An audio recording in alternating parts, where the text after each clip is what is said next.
these action items for you. These will be recommendations from the Housing Committee and will be presented by Stan Cooper. Good morning, Mr. Chairman, members of the council. We really appreciate the opportunity to present these to you. I'll be brief as possible with this. In your handouts, you have, it goes first and foremost, it recognizes the members of the committee, and let me say on behalf of my co-chair, Anita Cloud, from the Governor's Office of Transition, Support, and Reentry.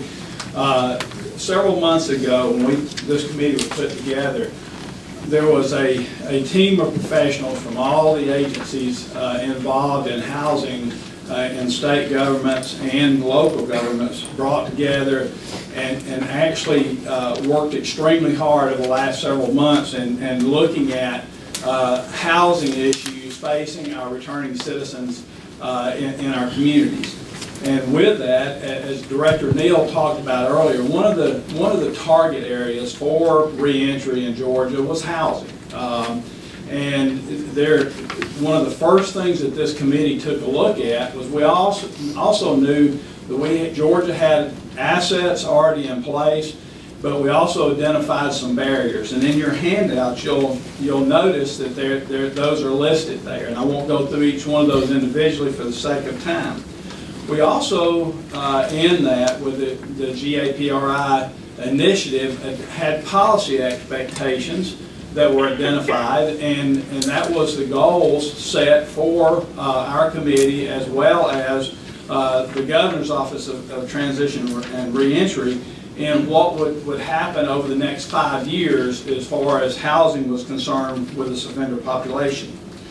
As you see, one of the things that we talked about in here was there was a lot of barriers as far as stigma with the returning offenders, what was happening with offenders when they got back home and they didn't have a place to stay. And so we worked through those, and the committee made up of professionals inside the facilities and prisons, parole, DCA, Department of Community Affairs, behavioral health, all came together to discuss this issue. And out of that, we began to realize there were some things that we had that we needed to work on, but there was also some things that out there that we feel like could help us, and that's the basis for our recommendations. So I'll go right into those. We have 4 recommendations for the council's consideration. First, number 1 was the reentry partnership housing. You've heard RPH housing talked about before. You know, the finding was, and what this is it's a program partnership between DOC, parole, and Department or DCA, and it's to assist those returning citizens with short-term housing needs if they meet the criteria for it for problem residences. Within just some stats, within FY14, this program placed 488 parolees into transitional housing, and only 5% have returned to the state of incarceration. So it's a big return on your investment. Director Neal has outlined previously to this council the 6 initial sites, pilot sites, for the GAPRI initiative in Georgia. Those, of course, being Macon, Atlanta, Columbus, Savannah, and Augusta, and then 1 additional site in Albany. What we found when we started looking at RPH housing in those areas, that it was non-existent in Columbus, Albany, and Augusta. And then when we started taking the next look at the second tier of where we would go with this initiative, which is Clayton, Cobb, DeKalb, Gwinnett, and Newton County, we also found that there was a need there to build the housing capacity in order to meet the need of those being released and to prevent homelessness of offenders when they come out. RPH housing currently, funding rather, is only available to parolees, and that's a policy decision. And what we found was the current releases that we're looking at under this initiative, about 35 to 40% of those being released are coming out on probation, or they're maxing out with no supervision. So we found, we looked at that and identified that you know, we need to make a policy change to address that issue as well. And then as we moved along in the process, we found that sometimes 90 days, which is the current policy for funding, may not be enough. And sometimes, you know, it created some problems with our folks out in the field in parole and probation offices. So we identified that as also a problem area. So with that, our recommendations are this: to increase RPH funding, extend eligibility, and create appropriate policy changes to include assistance to probationers and those who max out with no supervision requirement upon release. This will include a reentry partnership coordinator assigned to the Department of Corrections. Parole currently, being that they are the primary users of this, already have a coordinator in place, and it takes that. She's very knowledgeable, she's part of the committee, and was a wealth of knowledge in getting this done. We also want to actively recruit more providers within the GAPRI pilot sites as well as other areas across the state. I think Director Neal has laid out initially in the first meeting with the council about where we will have 5 housing coordinators coming on out of his office, working out of his office, and we as a committee felt strongly that they could work on this and would be able to help us with that, creating those other areas in Georgia. And then the last piece on that was to create a voucher program for qualified returning citizens who need extended housing past that 90 days and rental funding past the current RPH assistance. So that's number 1. Stan, we want to vote on these one at a time, I think, just to make it a little easier. So with that, any of the council members have questions relative to the reentry partnership housing findings and recommendations, basically 3 recommendations within that finding. Any council members? We had 1 recommendation before when we met, and they've addressed the 2 issues we had. Correct. Anybody on the phone have any questions for Mr. Cooper? No. All in favor of including those recommendations in our findings, say aye. Aye. Aye. Any opposed? They will be included. Thank you, Mr. Chairman. Moving on, second one deals with homelessness. Just the quick down and dirty, our goal is that no one being released from the prison system should be released into a state of homelessness in the state of Georgia. Unfortunately, it happens, but the goal has been and will be that no one does that. Now, with that being said, without getting real down in the details, there's a lot of policies, there's a lot of you know, things that happen that is in the federal guidelines, along with other areas that doesn't really coincide with what we're doing and what we think. So what we've done for the sake of time is we've laid that out in the handout, Mr. Chairman. Our recommendation is relatively simple with this. It's a complicated piece that we need to deal with. We're asking this council to identify this, number 1, as an issue, but also recommend that over the next 12 months this be sent back to the Housing Committee for us to look at, and that all agencies involved continue to work collectively to design a vision of creating that atmosphere where we can address those homelessness and those definition issues, and then come back to this council after that 12 months. Any questions concerning that recommendation to the full council? All in favor of including it in our recommendations, say aye. Aye. Aye. Any opposed? It will be included. Thank you, sir. Thank you. Third, resource accessibility. I recall this vividly. The first meeting we had as a committee, we had 2 deputy wardens of care and custody and administration in the prisons as part of this committee. These are the ladies and gentlemen who actually deal with inmates as they're walking out the gate.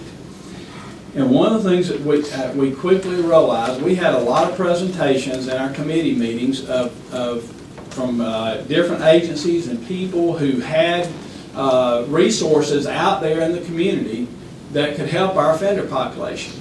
However, what we didn't have was communication and a way of putting that together so that people in the institutions and out in our probation and parole offices had access to it or even knew about it. So with that being said, we felt strongly that the state and this council should look at the possibility of taking some type of online resource center. Like many other states, and Ohio comes to mind, you can actually go online and Google it and look at it, and it's an interactive resource bank there. And it breaks down everything from housing to employment to treatment options that not only those people in those professionals in the prison system and the correction system can look at, but also mom and dad or someone out in the community who's trying to help one of these returning citizens. So with that, our recommendation is that there needs to be an online resource data bank for Georgia established, not only for housing though, but for all resources to help these returning citizens. And we think that will also create an atmosphere where they're more successful because they're not having to really drill down to find that. The committee will note that the details of this are really going to be left to those that are going to have to determine who should be in charge of it, whether it should be a web-based portal or accessible to the various component state agencies that would have information to ensure that this database, if it's created, is current. One of the things other states have struggled with respect to these sorts of databases, as I have seen in my studies, is that the data gets outdated rather quickly as nonprofits divest, as folks move around.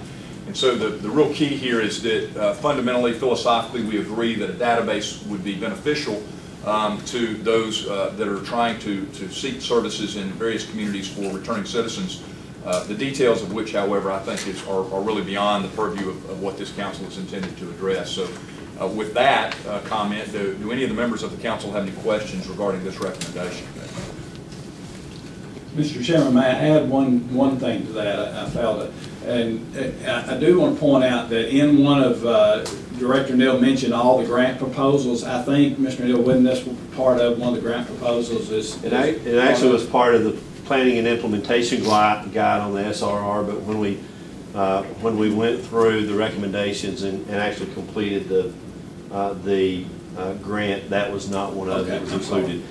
So it's been considered, and I'm sure it's going to continue coming back. It's if done right, as Judge Boggs has indicated, if done right, it could be a valuable asset.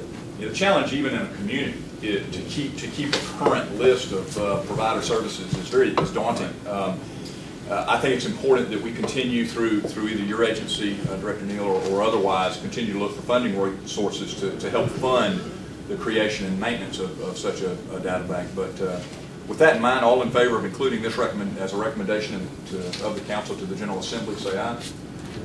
Aye. Any opposed? It will be included. Thanks, sir. And lastly, while we recognize anecdotally there are numerous housing needs facing the inmate population, we also felt strongly that over the next 12 months, as we move into the GAPRI releases coming out starting in October, that there needs to be some type of evaluation done as these releases are coming out on exactly what the categorical needs of the offender population is. And so our recommendation is to do that, an evaluation for those being released be conducted over the next year, and that the evaluation be remitted to the Governor's Office of Transition and Support and Reentry for completion. As I mentioned earlier, they're having, Mr. Neal's got 5 housing coordinators coming on. We feel like that we all can work together to make this happen and really identify what's needed out there. Director Neal, are there funding sources available to help with what I assume is some sort of objective evaluation or audit to assist you in this regard? Are they included in any of your grant applications that are pending? Not to specifically look at housing. There's a pretty substantial evaluation piece that's being done with the overall 5 pilot sites and some of those services. So that ARS is doing should include some housing components in that evaluation, but But to go as deep as what this committee's recommending, I don't think it'll go quite that deeply into the housing. Joe, or? Well, I know residency, as I recall, is a key component of the recidivism or It time is. to fail that ARS has that contract for evaluation. So I wonder if once that's complete, or at least the initial year, we won't have a lot better information as to how to proceed with this. We clearly will. Yeah. And in light of that, we still need to make the recommendation, include the recommendation, and just see where we are with ARS and the data that we receive from them in the next year. Is that, Joe? Yeah, Paul. I think the thing that is, we have not been able to get our hands around the issue of what the part of the population that's coming out that would be severely damaged either with brain damage or developmental disability if it happened earlier, but that's unlikely, mental health, and physical disabilities that lead to the expectation that the person's not going to be in an employment situation, earn enough money, be able to house themselves. And I think that there is a program that the state has had for the last 4 years under the settlement agreement, which ought to be looked at very carefully to see whether it could be expanded to meet this prison population. That's the Georgia Housing Voucher Program, which probably the funding on that probably ends in the next fiscal year because it's come out of the mental health settlement.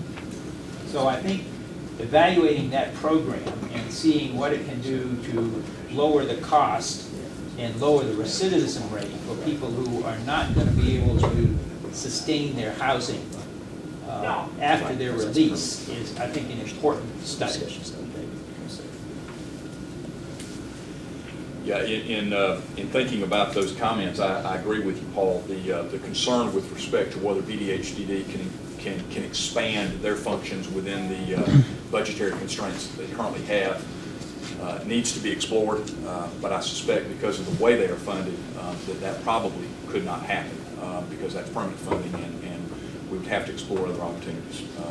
But notwithstanding that, I think the recommendation holds merit, and the methodology will be something that we'll have to leave to the legislature to decide the best way to fund it, if indeed funding is necessary beyond what we get from John.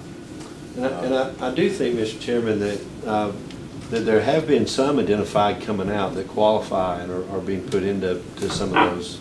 I can respond to that. Sure. In FY14, 48 people coming out of the prison system received those Georgia Housing Voucher programs. And in FY15, that probably will expand because relationships have developed between corrections and DVHDD on those units.